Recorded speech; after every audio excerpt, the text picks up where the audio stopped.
Your entire life, you've been told a lie. A beautifully packaged, widely accepted, deeply ingrained lie. They told you intelligence was a number, that it could be quantified by an IQ score, a grade on an exam, or a degree framed on a wall. They said, the smarter you are, the more you remember, the faster you calculate, the higher you climb. And you believed it because everyone else did. But what if intelligence isn't what you think it is?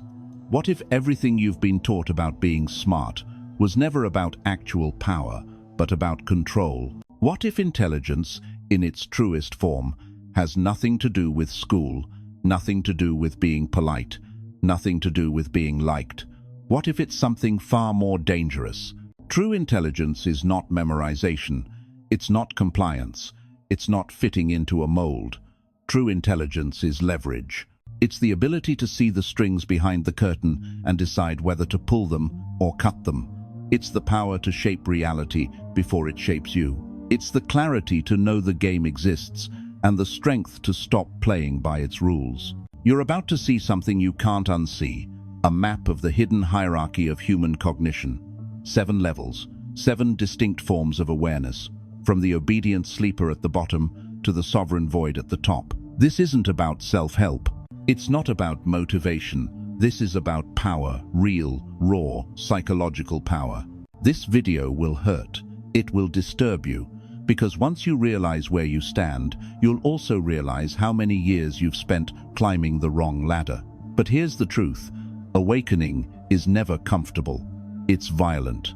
It tears apart the lies you've worn like armor. But once you see, you cannot go back. This is not for everyone. But if you've ever felt like the world was a script you didn't write, if you've ever sensed that most people are sleepwalking through life, you're already different. The mirror is in front of you. The only question now is, are you brave enough to look? Level 1. The sleeper. The sleeper isn't necessarily unintelligent. In fact, many sleepers have degrees, credentials, and high-paying jobs. They may appear competent. They may even quote Shakespeare or write clean code. But beneath the surface, their mind is on autopilot. They are not alive in the cognitive sense. They are simply reacting to stimulus, following instructions encoded into them by family, media, culture, and routine. The sleeper wakes because the alarm says so. He works because his boss tells him to. He believes what the news anchor says. He buys what the advertisement flashes. He calls this life. But in truth, he is a cog in a machine he neither sees nor questions. He believes he is making choices, but every decision is a reflex based on a script written by someone else.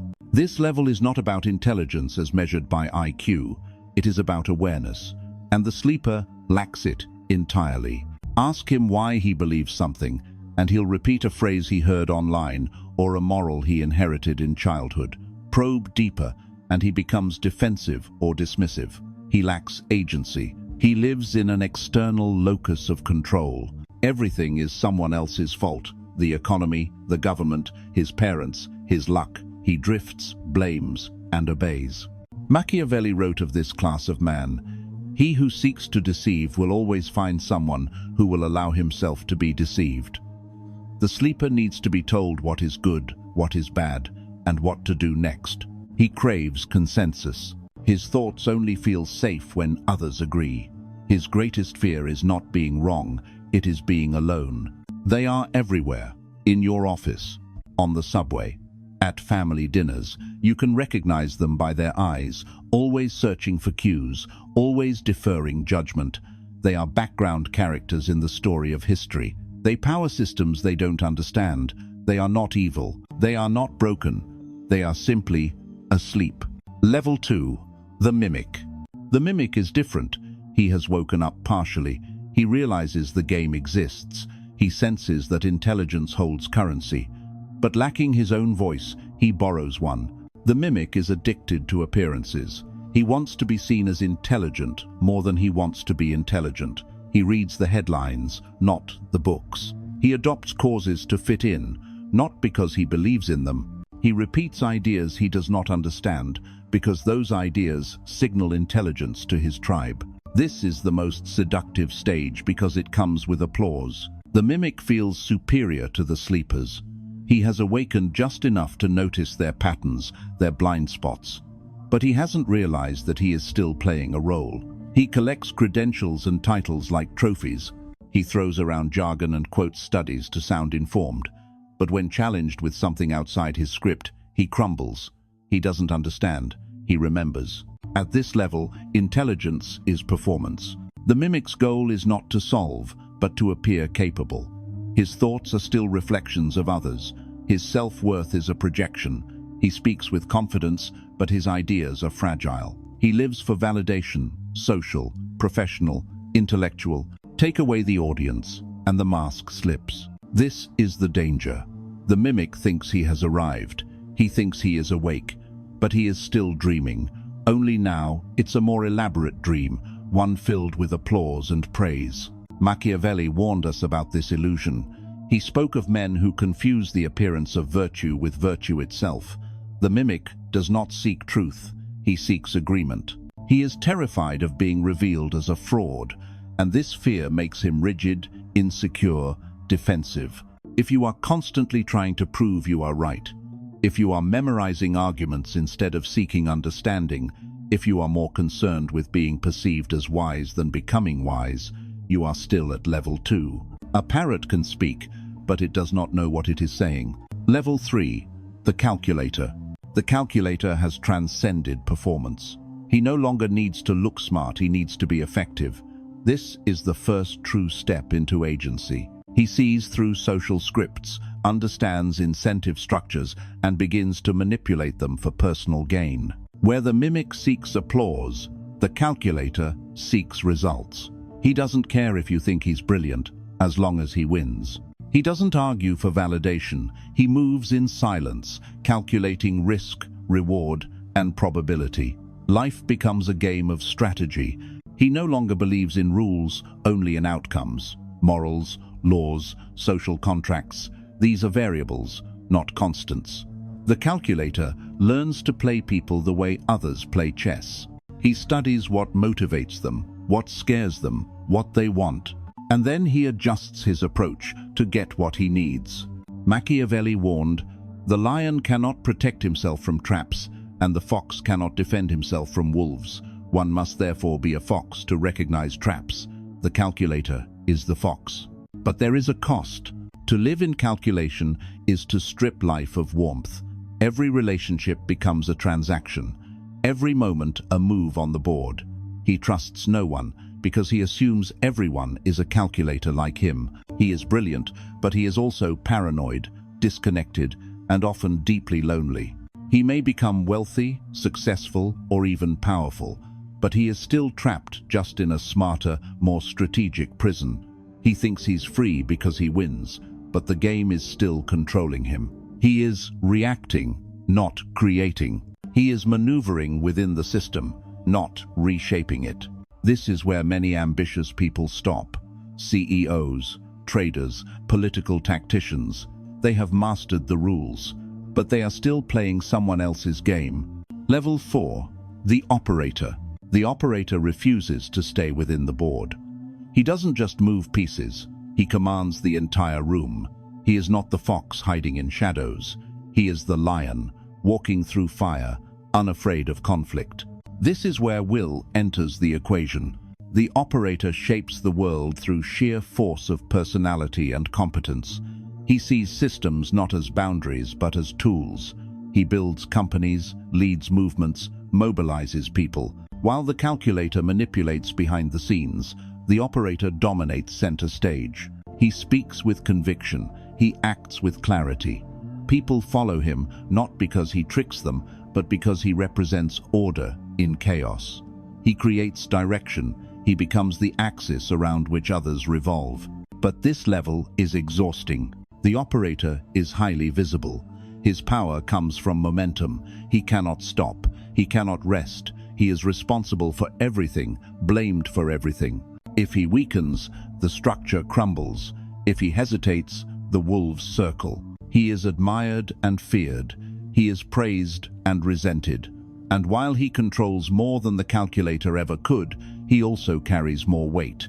He sacrifices freedom for influence. He thinks he is sovereign, but he is a servant of his own ambition. Machiavelli said, "It is better to be feared than loved if you cannot be both." The operator understands this. He is willing to be feared. He is willing to be hated, because his eyes are fixed on the vision ahead. This is the level of founders, generals, empire builders. But the operator's fatal flaw is that he believes control equals power.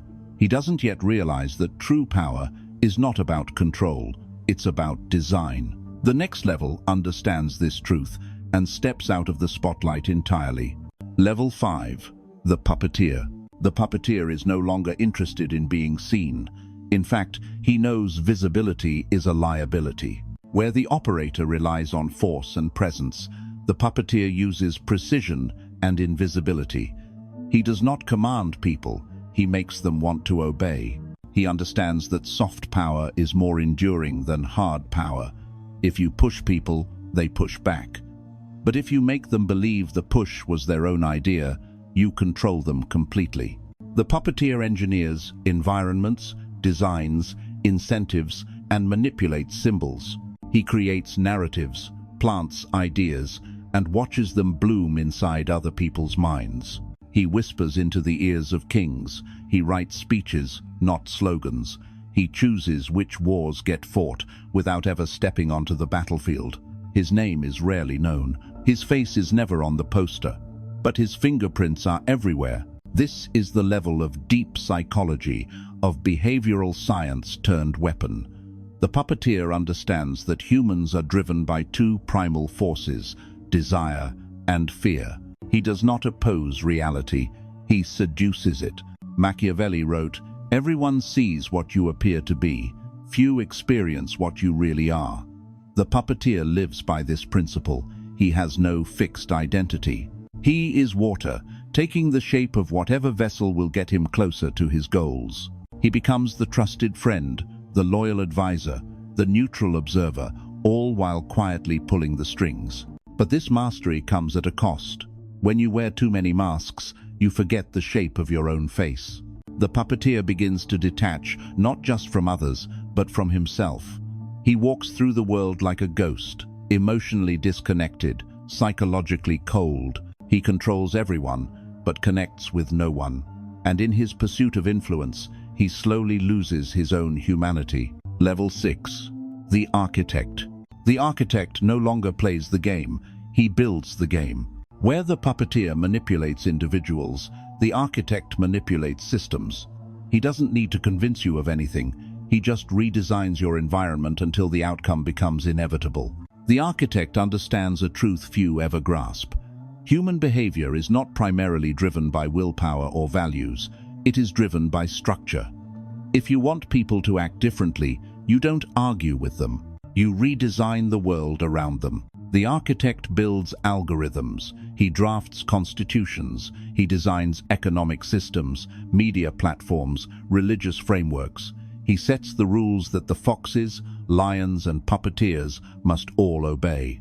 While they fight for influence, he profits from the structure of the conflict itself. This is systemic intelligence. It is abstract, impersonal, long-term. The architect thinks in decades, not days. He doesn't care who wins the battle, he designed the battlefield. Think of the founders of social media. Do they care what you post, what you argue about, what political side wins? No. They built the attention ecosystem, and now they harvest attention like a crop. The architect is rare, maybe 1 in 10 million. These are not the generals or the presidents. These are the thinkers who shape the conditions under which generals and presidents are made, the ones whose systems outlive empires. But even this level is not without flaw. The architect, for all his genius, is still attached. He is attached to his systems, his visions, his outcomes. He identifies with his creation, and if it fails, he suffers. His ego lives inside the machine he built, and thus he is vulnerable to it. He is the god of a constructed world, but he is still bound to that world. There is one more level, a level beyond the need to build, to control, to endure, a level of perfect freedom. And those who reach it no longer need anything at all. Level 7. The void. The void is the end of the path and the beginning of something unspeakable. At this level, intelligence is no longer strategy, manipulation, or even design. It is surrender. Total internal sovereignty.